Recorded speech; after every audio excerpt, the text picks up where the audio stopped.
بسم اللہ الرحمن الرحیم۔ السلام علیکم۔ ایک غلام کا بادشاہ بننے کا واقعہ۔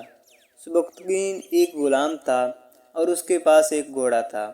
اس پر چڑھ کر وہ جنگل جایا کرتا تھا اور اگر کوئی شکار ہاتھ آ جاتا تو اسی پر گزارا کر لیتا۔ ایک دفعہ اس نے ایک ہرنی دیکھی جو اپنے بچے کے ساتھ چر رہی تھی۔ سبکتگین نے اس کے پیچھے گھوڑا دوڑایا۔ ہرنی تو نہ پکڑی جا سکی مگر اس کا بچہ جو ماں کے ساتھ بھاگ نہ سکا ہاتھ میں آ گیا۔ سبکتگین نے اسے باندھ کر زین کے آگے رکھ لیا اور شہر کی جانب چل پڑا۔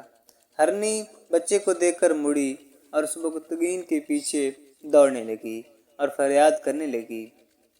اسے اس کی حالت پر رحم آیا اور بچے کو کھول کر چھوڑ دیا۔ ہرنی نے دوڑ کر بچے کو لے لیا اور آسمان کی طرف منہ کر کے دعائیں دینے لگی۔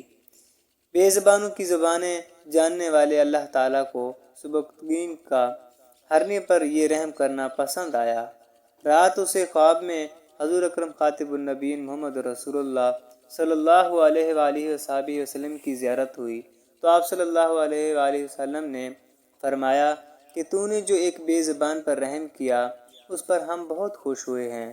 اس کے عوض اللہ تعالیٰ تجھے بادشاہی عطا فرمائے گا، اور یاد رکھنا جس طرح تو نے اس جانور پر رحم کیا اسی طرح اپنے رعیت پر بھی نظر کرم کیا کرنا اور ظلم و ستم نہ کرنا۔